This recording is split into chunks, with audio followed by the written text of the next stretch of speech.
Hello everyone, welcome to Ansarkari. Let's start today newspaper discussion.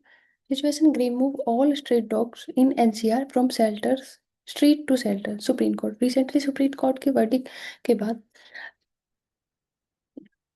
State के इस सारे street dogs को national capital region के अंदर दिल्ली गवर्नमेंट के द्वारा सिविल बॉडीज और अथॉरिटीज के थ्रू नोएडा, गुड़गांव, गाजियाबाद में रिलोकेटेड किया गया शेल्टर्स में, ताकि डेडिकेटेड शेल्टर्स प्रोवाइड किए जा सके और को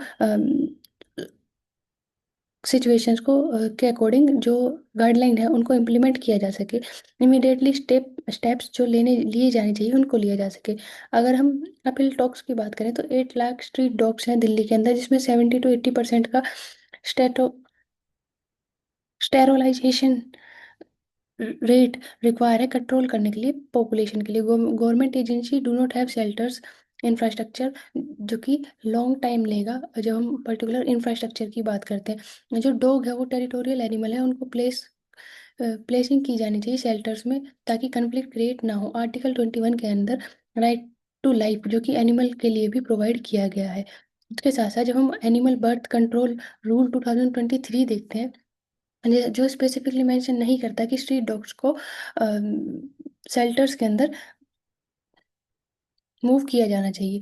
पर अदर कंट्रीज की बात करते हैं, जैसे 2023 के अंदर भूटान ने रिकॉर्ड किया 100% स्टेरलाइजेशन, जिसके थ्रू डॉग की पॉपुलेशन को nation wide accelerated dog population management and rabies control programme के थ्रू इंट्रोड्यूस किया गया और वैक्सीनेशन की गई सभी स्ट्रीट डॉग्स की।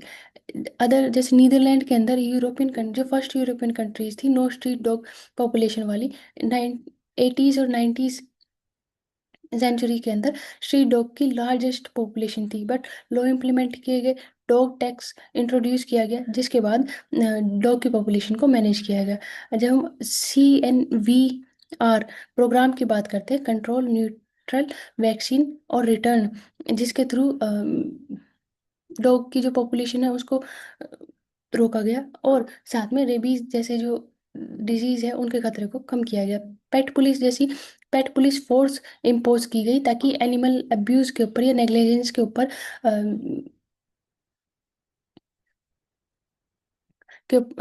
को रोका जा सके और रिस्ट्रिक्ट किया जा सके एनिमल को ट्रबल होने से, या फिर जो अदर प्रॉब्लम क्रिएट होती है। जो क्रिमिनल ऑफेंस देखे जाते हैं उनके लिए पर्सन को मैक्सिमम पनिशमेंट प्रोवाइड की जा सके, 3 years से लेकर 16,000 यूरो तक की। रिसेंटली सुप्रीम कोर्ट के द्वारा इंडिया के अंदर ABC रूल 2023 के अकॉर्डिंग किया गया कि रूल नोटिफाई किए गए थे मार्च 23 के अंदर, जो dog from only one area shall be brought from sterilisation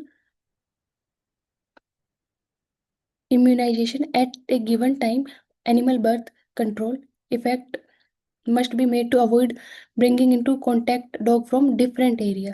तो सभी एरिया जो भी डॉग है उनको नंबर कॉलर जो इमिडिएटली प्रोवाइड किए जाने चाहिए एनिमल बर्थ कंट्रोल रूल के अकॉर्डिंग, और नंबर सेल के अकॉर्डिंग ही उन्हें पर्टिकुलर एरिया से कैप्चर किया गया वहाँ रिलीज किया जाना चाहिए सेम एरिया के अंदर, ताकि अदर एरिया के अंदर कन्फ्लिक्ट और मिस इन्फॉर्मेशन जैसी क्रिएशन ना हो। दिस मीन्स कि जो प्रेजेंट रूल है वो प्रोवाइड नहीं करता एनी प्रोविजन कैप्चर करना डॉग्स को और रिलोकेट करना जैसी सिचुएशन को।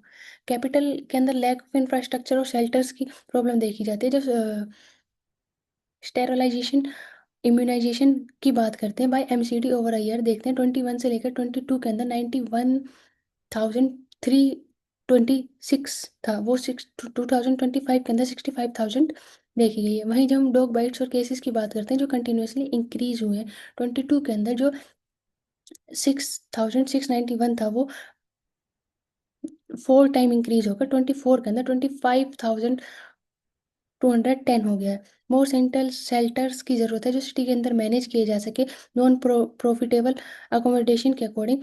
फ्यू या हंड्रेड्स ऑफ शेल्टर्स ही देखे जाते हैं। इसके लिए जरूरी है इंफ्रास्ट्रक्चर डेवलप किया जाए पर्टिकुलर कैपिटल के अंदर, वो मैक्सिमाइजेशन के लिए और डॉग्स की सेफ्टी प्रिवेंशन इम्यूनाइजेशन के साथ साथ उनको अब्यूज और जो कन्फ्लिक्ट या क्रिमिनल ऑफेंस क्रिएट होते हैं उनसे से रोका जा सके। इसके साथ साथ डॉग्स और ह्यूमन राइट की जो रिसेंट इशू इंक्रीज हुए हैं उनको कम करने के लिए सिविल बॉडी कैपिटल वर्कर और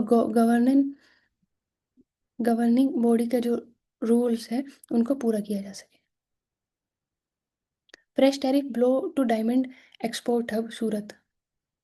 industry keep help to government hope US partner will be their part of burden. Recently Donald Trump के द्वारा 25% एक्स्ट्रा टैरिफ इंक्रीज करने के बाद इंडिया के ऊपर जो रेसिप्रोकल टैरिफ की उनकी नीति है उनको रिप्रेजेंट करता है। जब हम इंडिया के एक्सपोर्ट की बात करते हैं वो एंटिसिपेट करता है एक्सपोर्ट को नॉन इंडस्ट्रियल डायमंड्स में, डायमंड्स जो सुटेबल हैं ज्वेलरी के लिए और इन्वेस्टमेंट के लिए यूएस के अंदर। Because of extra tariff India का जो अकाउंटेड है 68% वॉल्यूम के बेसिस पर 42% वैल्यू के बेसिस पे जो 5.79 billion of US total diamond का इंपोर्ट किया गया 2024 के अंदर पर data James and jewellery export promotion council के द्वारा। Secondly second highest value of diamond imports into the US 28%। US के बाद इसराइल जो है from Israel on which US impose 19% tariff. जब हम रिसेंटली बात करें तो जो इंडिया का टर्नओवर है वो 7,000 करोड़ का था एक्सपोर्ट का यूएस का, जो ऑलरेडी ड्रॉप कर चुका है 25% लास्ट कपल ऑफ ईयर्स के अंदर, जिसकी वजह से प्रोडक्शन को इफेक्ट हुआ 30 to 35% का। और साथ साथ में देखने के लिए मिलता है किस तरह से जो एक्सपोर्ट विल क्रैश फर्दर कर सकते हैं 55% टैरिफ की वजह से। इंडिया जो वैल्यू करता है 5.79 बिलियन नॉन इंडस्ट्रियल डायमंड्स को एक्सपोर्ट किए गए थे जो यूनाइटेड स्टेट्स के लिए। इसके साथ साथ जब हम अदर उसकी बात करते हैं कि किस तरह से जो यूएस के टैरिफ इम्पोज करने की वजह से कंपटीशन है वो उस पर इफेक्ट पड़ेगा। कंट्रीज जो कंपीटिंग कंट्रीज है जिसमें टर्की, वियतनाम, थाईलैंड, दुबई आती है, यूएस लिवाई करेगा लो टैरिफ बिटवीन 15 to 20%, जो इंडिया के प्रोडक्ट्स को रिलेटिवली लेस कॉम्पिटिटिव बना देगी यूएस मार्केट के अंदर। रिसेंटली क्रिसमस ईयर के अंदर सबसे क्रिसमस के टाइम के अंदर सबसे ज़्यादा डायमंड्स और ज्वेलरी की जो अप्रोच है यूरोपियन कंट्री में या फिर यूएस के अंदर देखी जाती है हाईएस्ट, जो ऑल ओवर ईयर में इतनी नहीं देखी जाती। इसके बाद जब हम टैरिफ डेस्टिनेशन की बात करते हैं कि इंडिया किस तरह से लो टैरिफ डेस्टिनेशन जैसे मैक्सिको, कनाडा, टर्की, यूएई और ओमान के ऊपर इम्पैक्ट कर सकता है एक्सपोर्ट करने के लिए डायमंड्स को, according to GJEPC chairman. Recently अगर हम यूके की बात करें तो इंडिया का यूके का फ्री ट्रेड एग्रीमेंट जो कि इंक्रीज कर सकता है जेम एंड ज्वेलरी के इंपोर्ट सेक्टर को इंडिया के जो पॉसिबल है डायमंड मर्चेंट एक्सपोर्ट के अकॉर्डिंग, क्योंकि यूएस का जो पोटेंशियल मार्केट है वो इंक्रीज करेगा। जेम एंड ज्वेलरी की जो वर्थ है वो 9,236.46 मिलियन है यूएस के साथ फ्रॉम इंडिया। लेकिन जब हम यूके की बात करते हैं वो 941 मिलियन है, तो उसको इंक्रीज किया जा सकता है। इसके साथ साथ जो लेस कैपिटल इनिशिएटिव्स हैं और जो अदर इनिशिएटिव्स हैं इंडिया के द्वारा वो लिए जाएंगे ताकि जो लोकल मार्केट है और ग्लोबल हब्स है सप्लाई चेन के साथ साथ अल्टरनेटिव्स को चूज किया जा सके इंपोर्ट्स एक्सपोर्ट्स को सिक्योर करने के लिए। India commitment to make every contribution to end conflict, PM to Zelensky.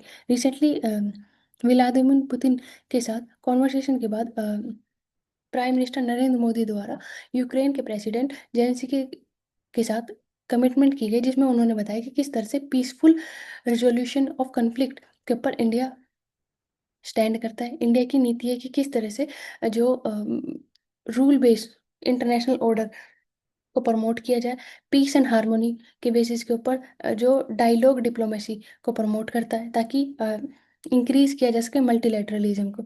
उसी के बेसिस पर जब इंडिया और रशिया की बात करते हैं तो स्पेशल प्रिविलेज स्ट्रेटेजिकल पार्टनरशिप के बेसिस के ऊपर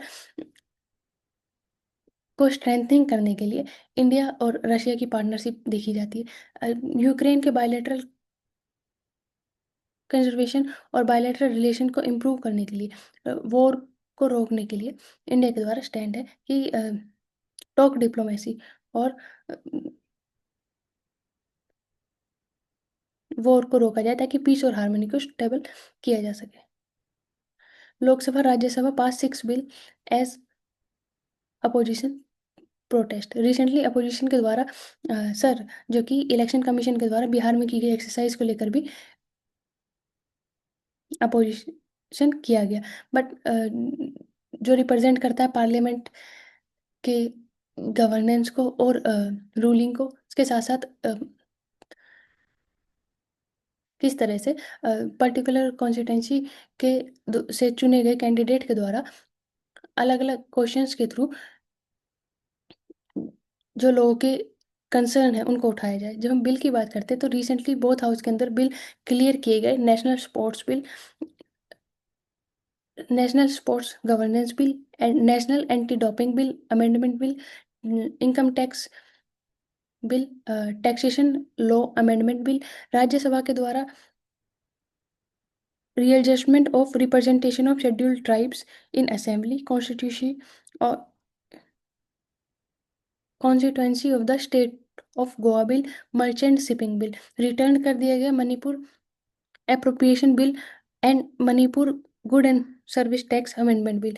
जब रिसेंटली बिल की बात करें कि किस तरह से जो टैक्सेशन बिल है उसके अंदर एक्सप्लिसिटली इनकम टैक्स एग्जम्पशन किए गए हैं। Saudi Arab public investment fund के थ्रू जो इनलाइन करता है Dubai Abu Dhabi investment authority को provisions of alternative minimum tax application के only to those non cooperative who have claim deduction, LLP जो कैपिटल गेन करते हैं इनकम में but no liable AMT if there is no claim for deduction, refund allow करता है cases के साथ साथ ताकि रिटर्न किया जा सके फाइल्स को ड्यू टाइम। इसके अंदर taxation of anonymous donation align और existence provision of IT act 1961 के साथ exemption for mix object registration non profit से रिलेटेड। इसके साथ साथ डिफरेंट जो वर्ड्स मेंशन है उनको स्पेसिफिकली मेंशन किया गया।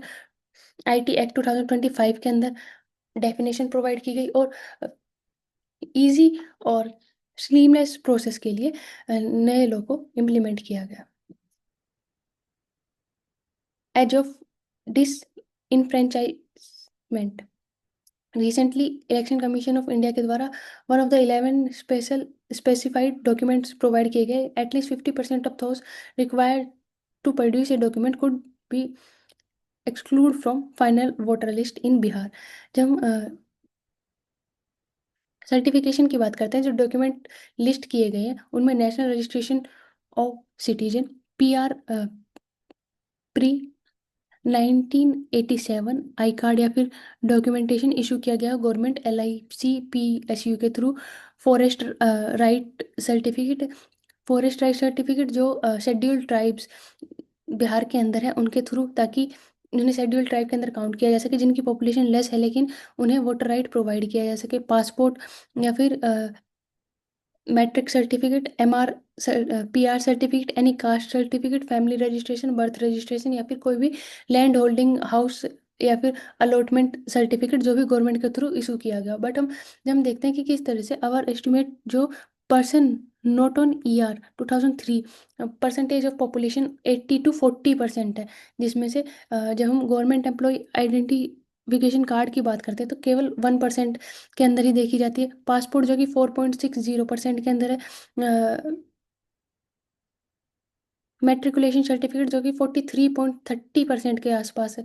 उसके साथ साथ जब हम अदर सर्टिफिकेट की कास्ट देखते हैं जिसमें caste certification 16 to 20%, family registration 1.20%, birth certificate 2.00%, land holding या फिर हाउस अलॉटमेंट जो गवर्नमेंट के थ्रू कराई गई है 1.20% है, जिसमें आदिवासी प्रधानमंत्री आदिवासी योजना, ग्रामीण अर्बन योजना या फिर इंदिरा आवास योजना के थ्रू सर्टिफिकेशन प्रोवाइड किया गया हो। तो इस तरह से बेनिफिशरीज को, और जिनके पास वो प्रोवाइड नहीं है या फिर 40 ईयर से अबव एज के लिए क्या क्राइटेरिया होना चाहिए 2003 के अंदर होने वाले, 2003 के बाद जिनका बर्थ हुआ है उनके लिए क्या स्पेसिफिक चीज़ें हो ताकि उनका जो वोटिंग राइट है उसको सिक्योर किया जा सके।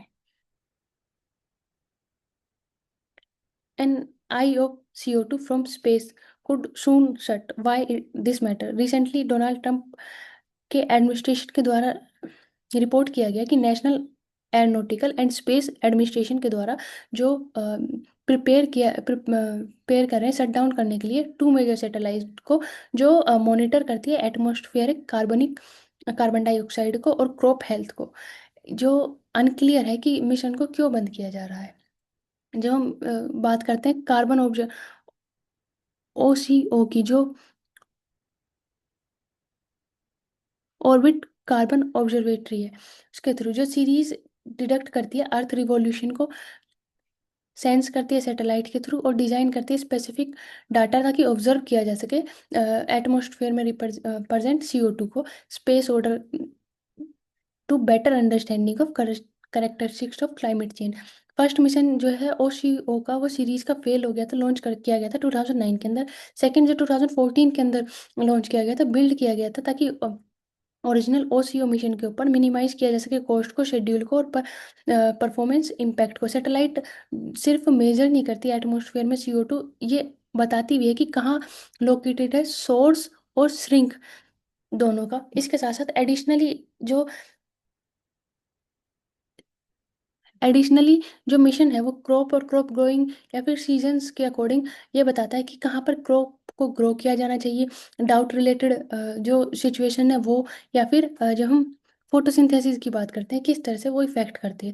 2019 के अंदर थर्ड मिशन लॉन्च किया गया था इंटरनेशनल स्पेस सेंटर, ताकि फर्दर एनहेंस किया जा सके ऑब्जर्वेशन को एटमॉस्फेयर में CO2 को। OCO3 जो बिल्ड किया गया था शेयर कर कर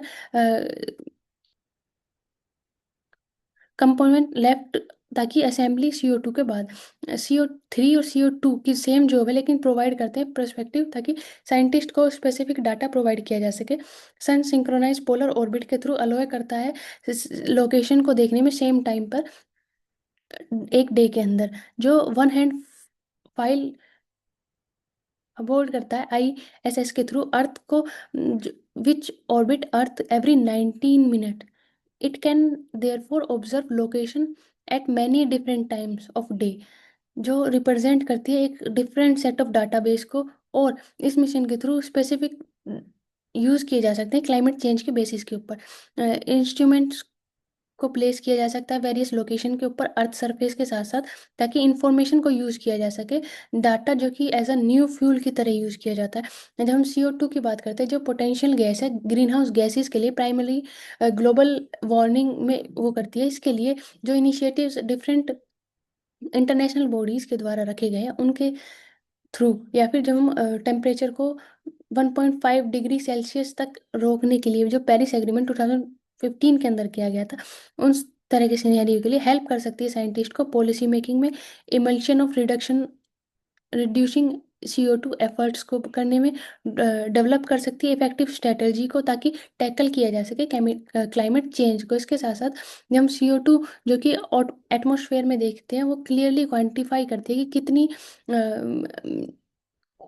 जो ट्रॉपिकल रेन फॉरेस्ट फंक्शन करते हैं एज अ लंग प्लांट की तरह, वो क्लियरली वास्ट क्वांटिफिकेशन रिप्रेजेंट करते हैं CO2 का एटमॉस्फेयर में। क्योंकि जब हम देखते हैं कि फॉरेस्ट डिफोरेस्टाइजेशन और फॉरेस्ट फायर की वजह से जो इफेक्ट पड़ता है, किस तरह से हाई CO2 जो है वो रिलीज होती है,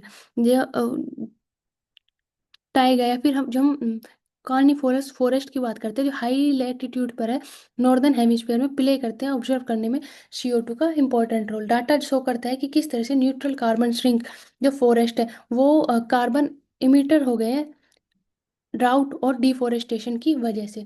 माइक्रो क्रॉपिंग हेल्थ बेनिफिट के साथ साथ नासा जो एजेंसी है वो यूज़ करती है डाटा को क्रिएट करने में high resolution mapping plant growing के लिए ऑल ओवर वर्ल्ड में, जो यूज़ किया जा सकता है फार्मर्स की हेल्प करने के ग्रेजिंग के लिए, या फिर ड्राउट को मॉनिटर करने के लिए, मैप करने के लिए, हर तरह की सिचुएशन को अ, ताकि हेल्प की जा सके फार्मर की। रिसेंटली मिशन को ऑफ किया जा रहा है क्योंकि जो orbit on the other hand जो कॉस्ट है वो 15 मिलियन पर ईयर है, जो introduce to cost downloading the data, maintaining network, collaboration scenario और ग्राउंड एक्सेट्रा की वजह से स्टैंड पॉइंट रखा गया है। Why a famous glacier stable glacier in Argentina is now under threaten. Recently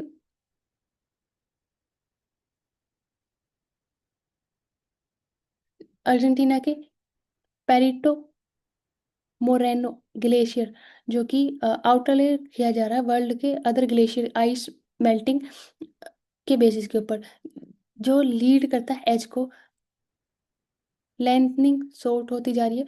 जो ग्लेशियर स्टैंड करता है, देखता है कि किस तरह से क्लियर चेंज जो है वो रिप्रेजेंट हुआ 2019 के बाद साइंटिस्ट के द्वारा रिप्रेजेंट किए गए जर्मन यूनिवर्सिटी के थ्रू डिफरेंट एजिस के बेसिस के ऊपर जियोग्राफिकल और जियो साइंस प्रेडिस अलेक्जेंडर यूनिवर्सिटी के थ्रू रिप्रेजेंट किए गए कि डिफरेंट जो कम्युनिकेशन अर्थ और एनवायरनमेंट के अंदर मूवमेंट के through change of further one of the world most beloved glacier. जब हम ग्लेशियर की बात करते हैं वो सेंटर पीक है, क्योंकि ग्लेशियर नेशनल पार्क है जो कि यूनेस्को वर्ल्ड हेरिटेज साइट में विजिट करता है। 100 यूनेस्को वर्ल्ड हेरिटेज साइट में लिस्टेड है, जहाँ विजिट करते हैं hundreds of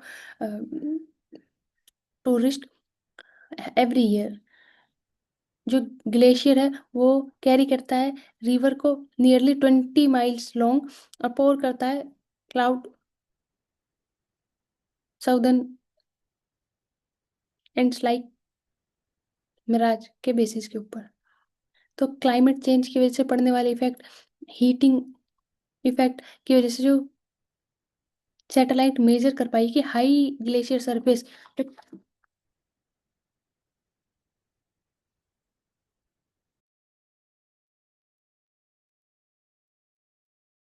why the rule based international order will the rule based international order survive the Trump presidency? Recently,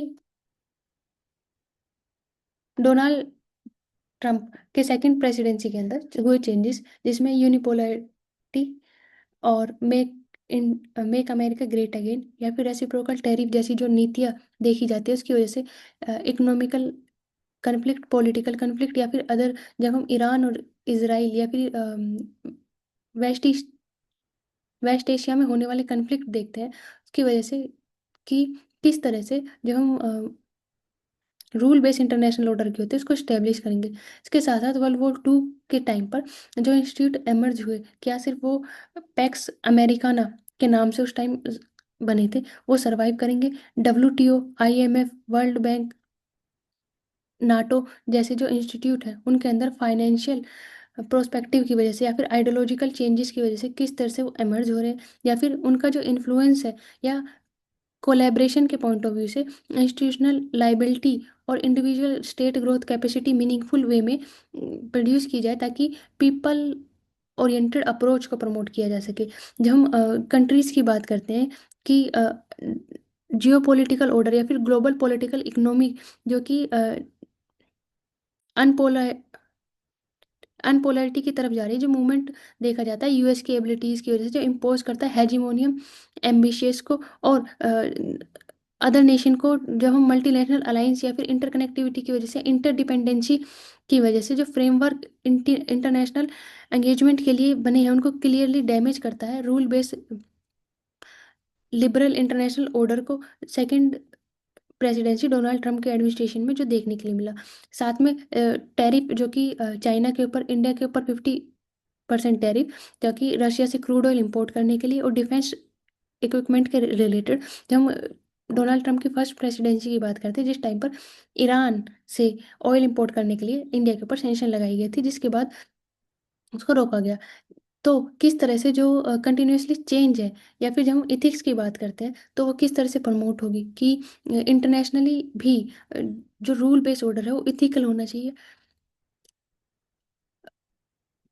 human rights और equality के बेसिस पर होना चाहिए, कंपलसरी होना चाहिए कि किस तरह से इंक्रीज करे मल्टीलैटरलिज्म को, ताकि प्रमोट किया जा सके सभी कंट्रीज को, अपने सिर्फ एक पर्टिकुलर कंट्री के हित के लिए उसको यूज़ ना किया जाए। इसके साथ साथ जब हम देखते हैं रिस्क जो इंक्रीज होता है डेप्रिशिएट करने के लिए, साथ साथ जो यूएस की डॉलर बेस अप्रोच है कि डॉलर के ऊपर डिपेंडेंसी की वजह से जो क्राइटेरिया क्रिएट होता है वो किस तरह से इम्पैक्ट करता है, उसके इफेक्ट को। न्यू वर्ल्ड ऑर्डर की बात करते हैं तो world rule base liberal international order जो कंटिन्यूसली कन्फ्लिक्ट करता है न्यू अरेंजमेंट के साथ चेंज होता है, जिसकी वजह से जब हम टैरिफ वॉर जो इकोनॉमिकल टेंशन्स को इंक्रीज करता है, जो जीडीपी ग्रोथ इन्फ्लेशन जैसे इफेक्ट जो इफेक्ट करते हैं डिफरेंट कंट्रीज को, तो सिर्फ डेवलप्ड कंट्री के पॉइंट ऑफ व्यू से ना सोचकर डेवलपिंग कंट्री के पॉइंट ऑफ व्यू को भी लाना। जब हम इंडिया की बात करते हैं तो इंडिया स्टैंड करता है ग्लोबल साउथ की बात को, जिसमें प्रमोट करता है मल्टीलैटरलिज्म को, टॉक डिप्लोमेसी को और पीस एंड हार्मोनी को।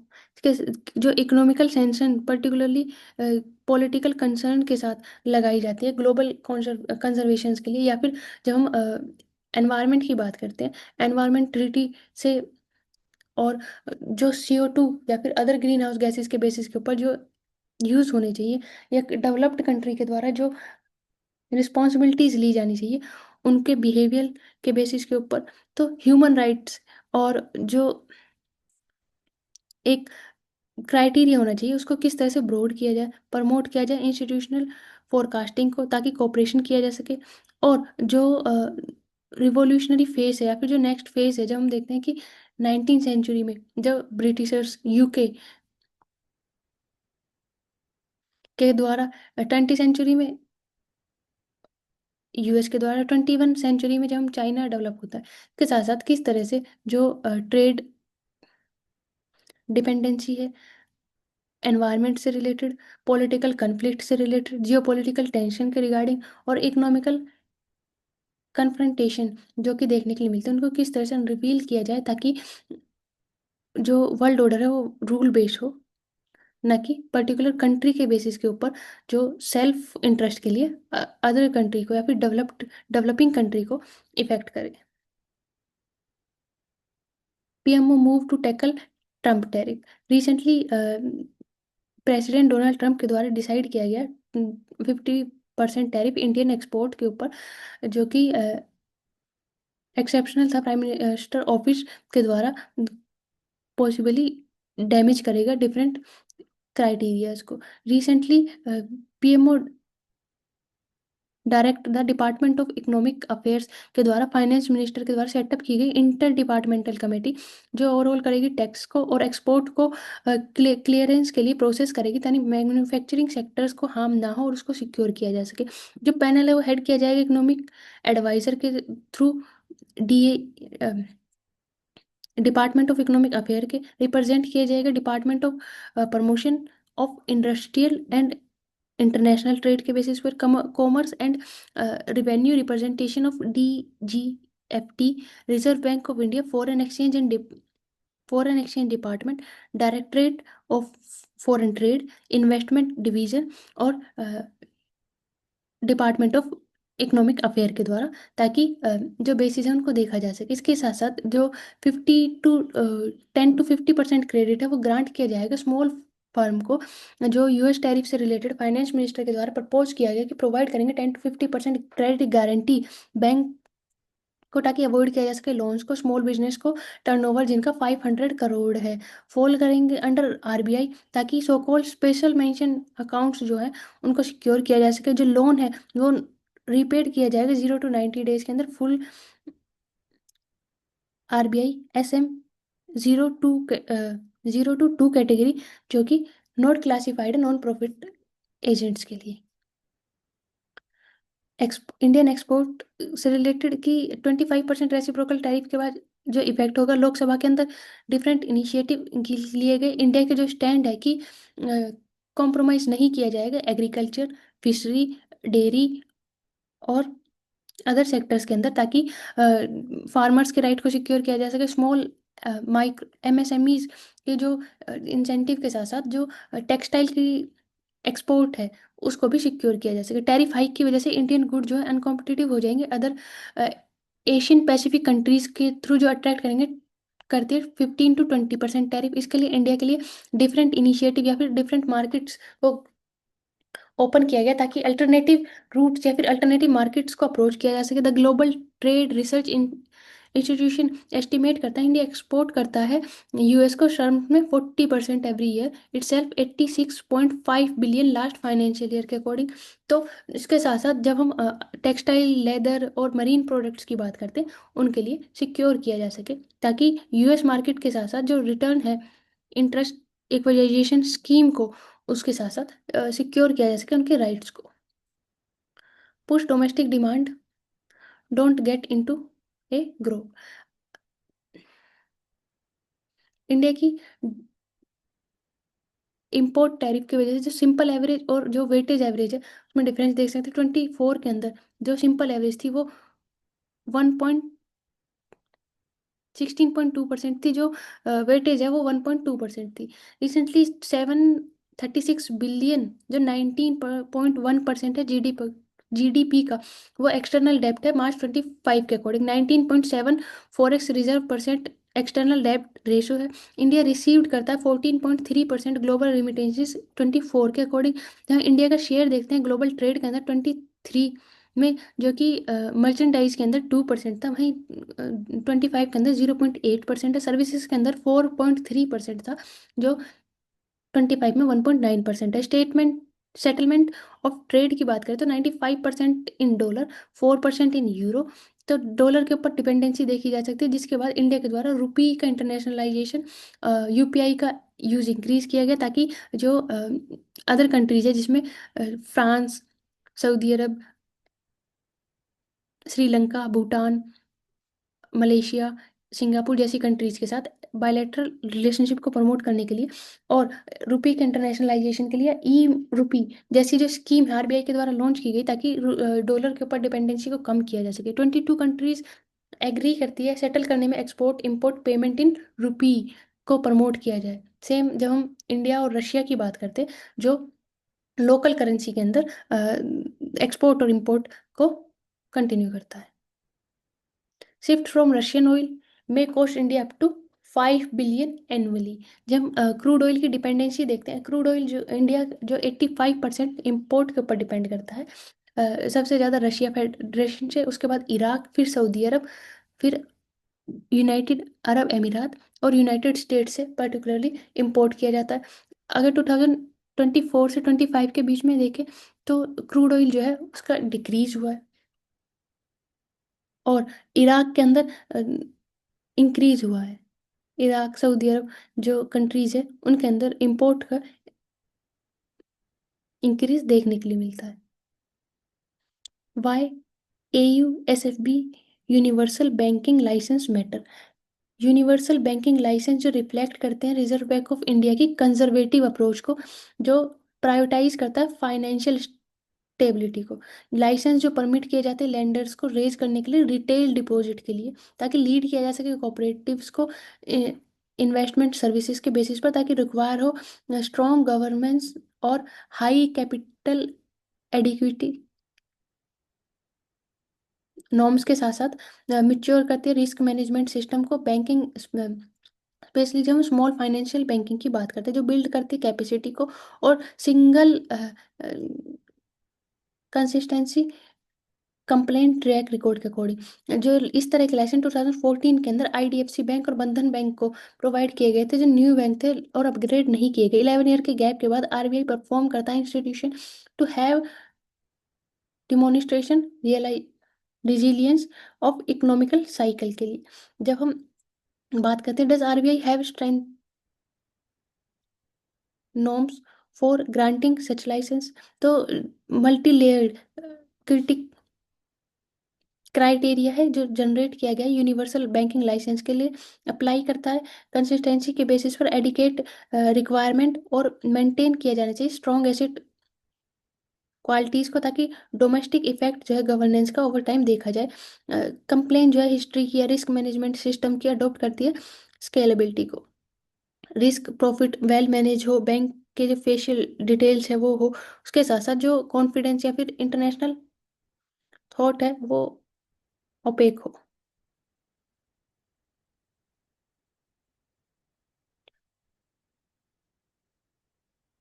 Nvidia and AMD to pay 15% of Chinese chips sale to US.